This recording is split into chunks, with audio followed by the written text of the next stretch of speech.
Tunay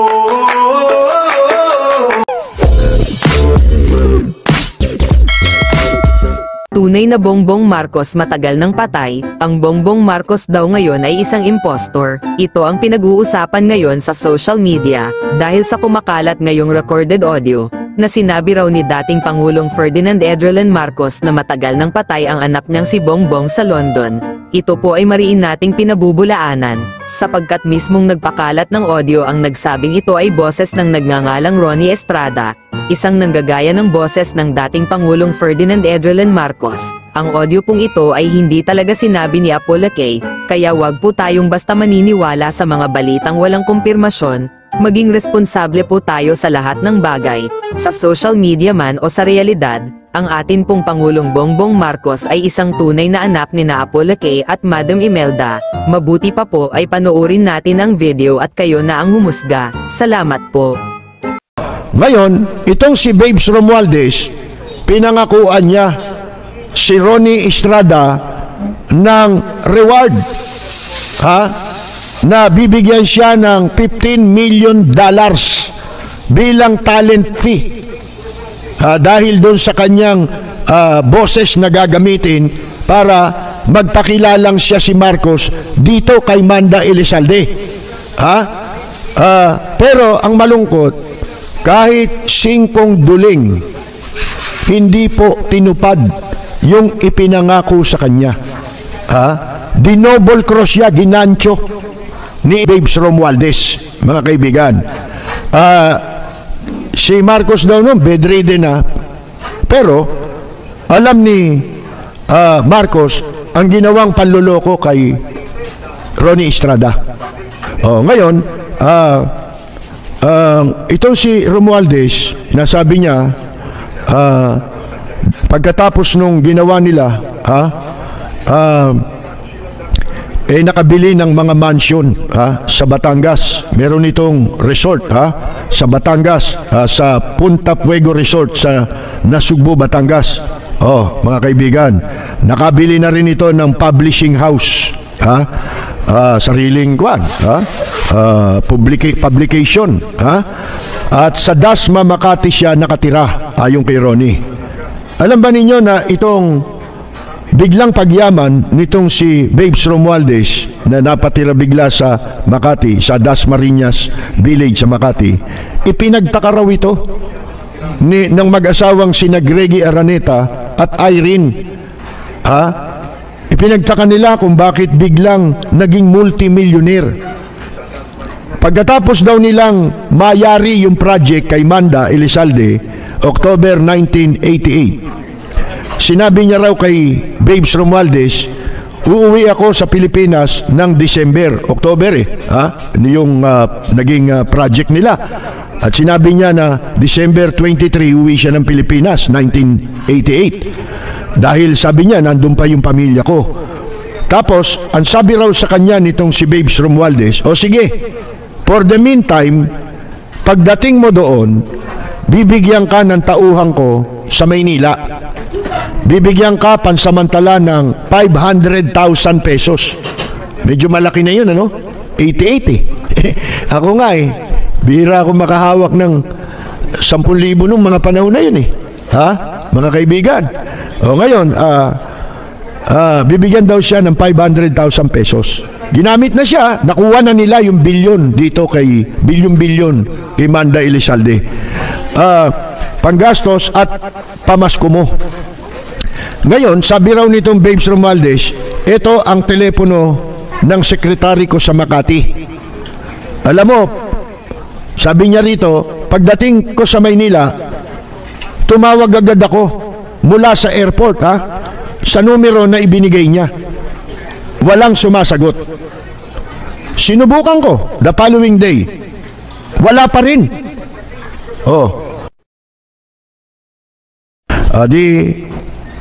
Dumating siya rito sa Maynila. Sa airport pa lang, tumawag na si Ronnie Estrada sa ibinigay na numero nitong si Babes Romualdez na di umano'y numero ng sekretarya niya, pero nung tawagan niya, walang sumasagot, mga kaibigan. Ngayon, nung walang sumasagot, sinubukan niya ulit, sumunod na araw. The next day, mga kaibigan, ay tumawag siya ulit. Pero wala ring wala ring sumasagot. Tama ba 'yon? Teka, sandali hinahanap ko, nawala eh. Ito yung kwento niya, salaysay niya ito eh.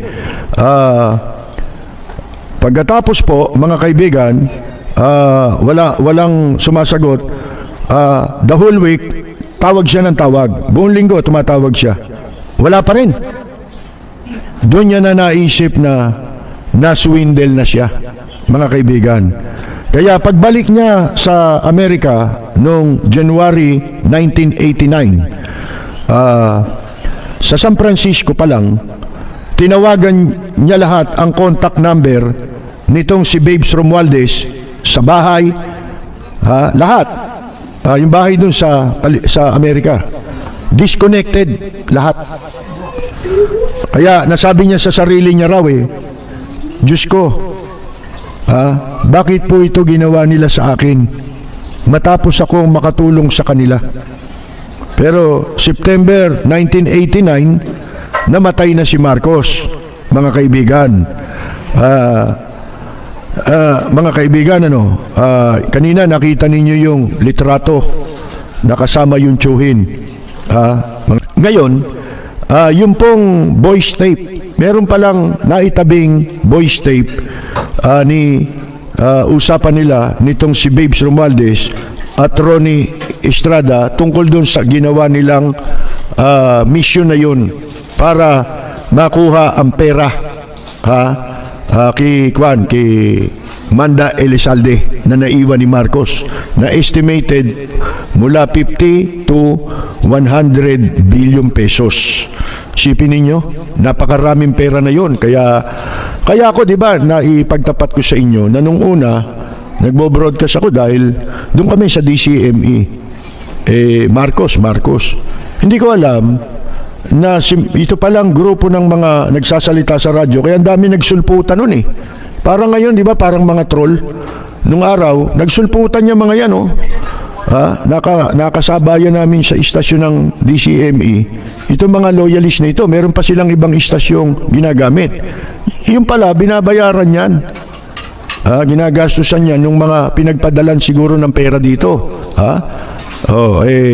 Sipin ninyo yan.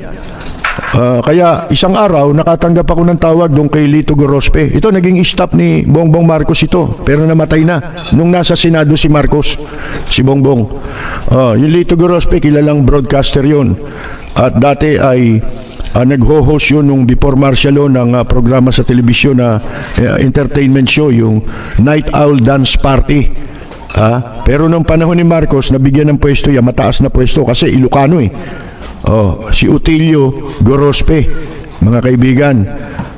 Kinontak ako niyan at nagkita kami sa isang lugar. Bigyan ako ng pera. Kung magkano yung amount na ibinabayad ko sa radyo, kasi nagbabayad ng programa ko yung tatay ko nagsisimula tayo, ilang taon pa lang tayo nun sa radyo. Ang tatay ko, imbes na siya magsalita, ako ang pinayagan na niyang magsalita sa radyo. So ngayon, binigyan ako ng pera para daw ipambayad ko doon sa radyo. Tinanggap ko naman. Tumutugma dito sa ipinagtapat na ito ni Ronnie Estrada. Gusto niyo marinig? Mga kaibigan, si Apo Ronnie. Ito, paririnig natin sa inyo. Kung sa darating na panahon ay merong tatagbong kapangalan ko, abay hindi ko anak yan. Sapagkat yung aking anak matagal nang namatay dun sa London. Sample pa lang yun. Gusto nyo pa ng isa pa, mga kaibigan? Ito pa. Kahilingan, Imelda, ang aking kahilingan ay ilibing ako sa libingan ng mga bayani at ipamahagi mo ang Swiss account sa mga naghihirap na mga Pilipino.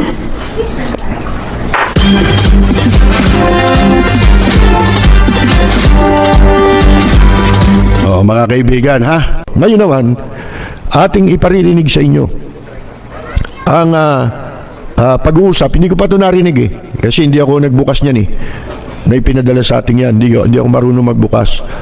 Pinabukas natin. Ngayon lang mapaparinig ito. Pero ito yung sinabi niya ni Ronnie Estrada sa atin na may kopya si Bongbong, pinadala niya. ang sagot lang nung sekretarya, no comment. No comment daw si Bongbong. Okay, ito ho yung nagpa-practice sila kung ano mga sasabihin. Hindi lang pala si Manda Elizalde ang patatawagan sa kanya, kundi meron pang iba na mga crony. At si Ronnie Estrada po, hindi nyo na itatanong, siya ay dating entertainer. Magaya ng boses, kumakanta rin po.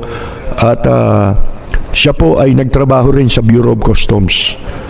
Inilagay siya ni Marcos doon sa opisina ni General Ramon Parolan. Hindi siya sa labas, kung hindi siya yung mga examiner, mga ganon, hindi. Nandun siya sa opisina ni General Ramon Parolan na naging commissioner nung panahon ni Marcos. Isa sa matinong commissioner yun, si Ramon Parolan.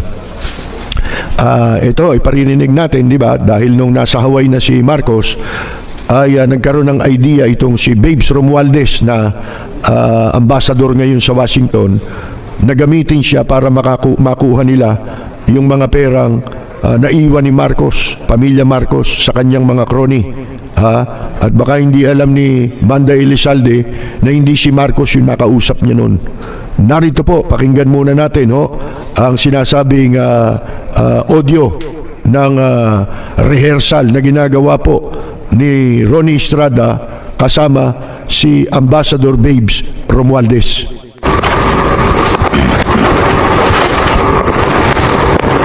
Bumalik sila.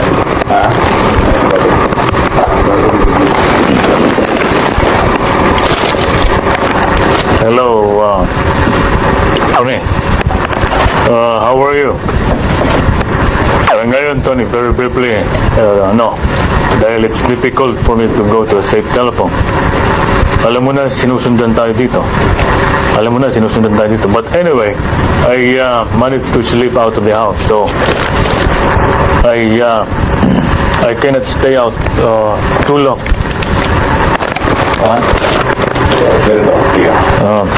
Tony, this is very important. Very many people know about this. Hello, Tony. How are you? Good. Okay. Yung po boses ni Ngayon, Tony, very briefly, Ambassador, it is very difficult for me to go to a safe telephone. Alam mo naman, sinusundan tayo dito. But anyway, I managed to sleep out of the house so that I can, so I cannot really stay out too long. Tony, this is very important. Not very many people know about this. Maski na ang mom mo ay hindi niya alam ito. So please do not discuss this with anyone. Something will happen in Manila within the next 2 weeks. Something will happen in Manila within the next 2 weeks. Kita tinawagan to ask for your help. If this is very important, please do not fail me on this one. We need you to deposit $6 million US dollars to an account in Hong Kong. Sandali lang. Can you take this down? Are you ready? Are you ready? In Hong Kong is the Yuan Shanghai Bank. The account number is 567471164. And attention, Wong, HPP. Nakuha mo? Yes, sir. $6 million US dollars sa account number niya. Yes, sir. Okay. Sige, Tony. I really appreciate this. May babalik natin lahat yan, okay? Balik natin lahat yan. Okay, thank you and goodbye. You try on the first two questions. Biya. Sir, sir. Ano, sir? Sasabihin ni sir dito sa ano mo. Wala. Hello, Tony. How are you? Ngayon, Tony, very briefly, dahil it's difficult for me to go to a safe telephone. Alam mo na, sinusundan tayo dito. But anyway, I managed to sleep out of the house, so I cannot stay out too long. Tony, this is very important. Not very many people know about this. This is very important. This is very important. Not very many people know about this. Maski ang mom mo hindi niya alam ito. So please do not discuss this with anyone. Something will happen in Manila within the next 2 weeks. We do not discuss this with anyone. Para. Something that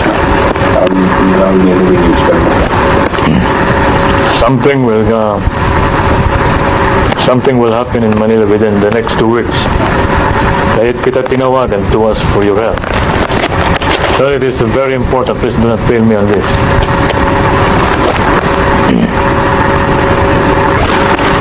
We need you to deposit the $6 million to an account in Hong Kong. Can you take this down? Sandali lang, sir. Are you ready? The bank in Hong Kong is the Hong Kong and Shanghai Bank. Account number is 567471164. 567471164. Attention, Wong. HPB. Nakuha mo.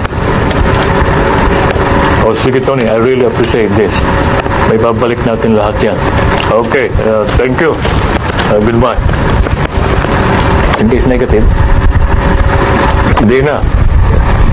You just have to do the best you can. Dahil buhay na natin ito.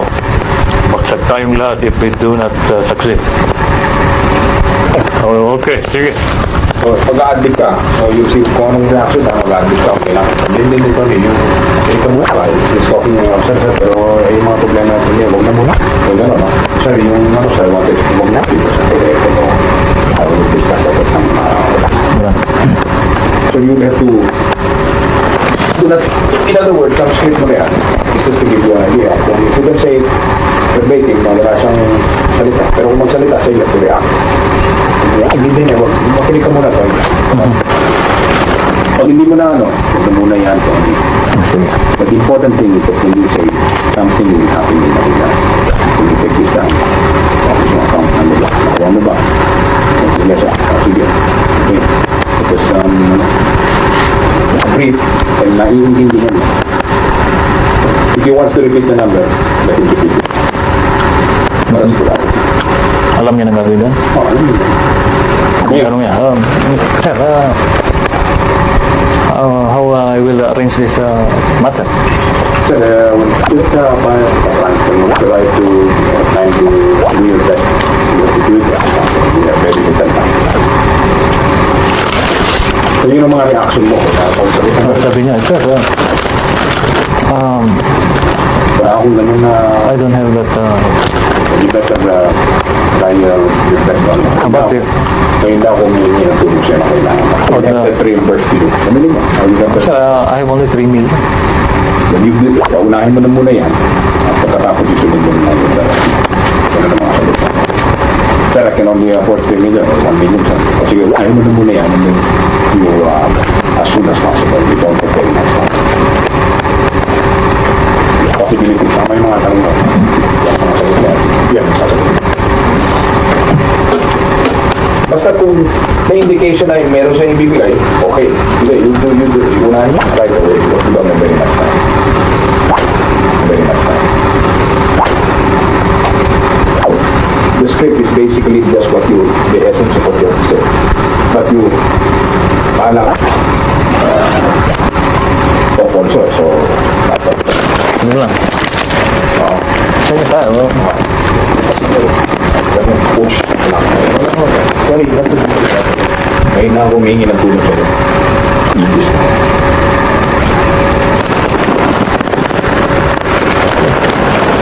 Ano, you, rehearse it. We're fine. Let it time. Sinabi ko yung account number. Dandahan. Oo, dahan. Parang ano, 567 parang ganito. 471164. It will look like you're reading. And in fact, you are reading. So parang nagpapasok ka. Ito, Hong Kong Bank, 567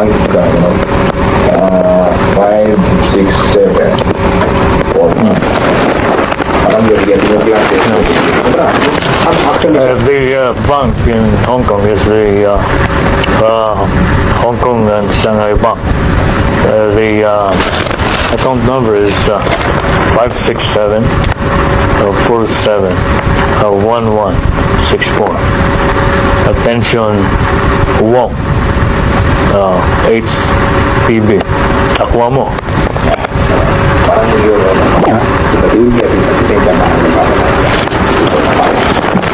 Di ba kasi Tony sumurrender na ito?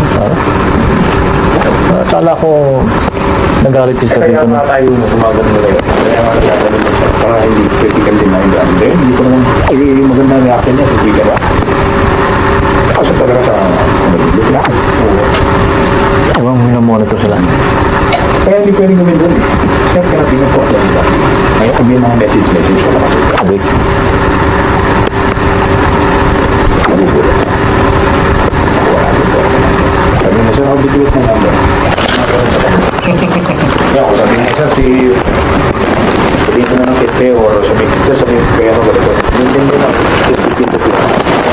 mas kinakaman mo nga, hindi makan niya. Hindi na siya. Very critical to siya. Hindi na siya. Ano lang. Saka talagang delikato kung kasi di ba? Kahit sinasabi na sa akin, meron talaga sa akin. But if you talk, say anything.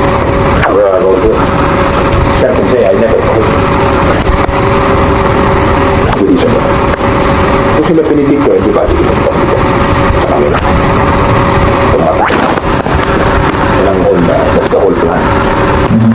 That's the reason why we're going to May blessing siya.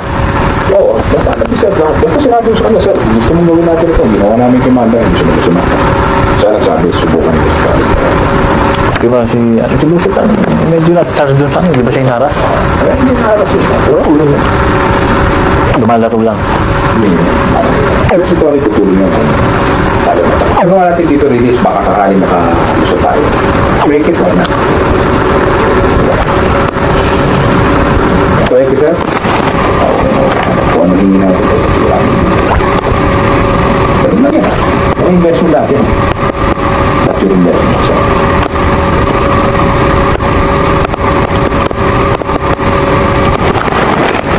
That's the whole plan. Yun na talagang laro naman doon. So we have to wait.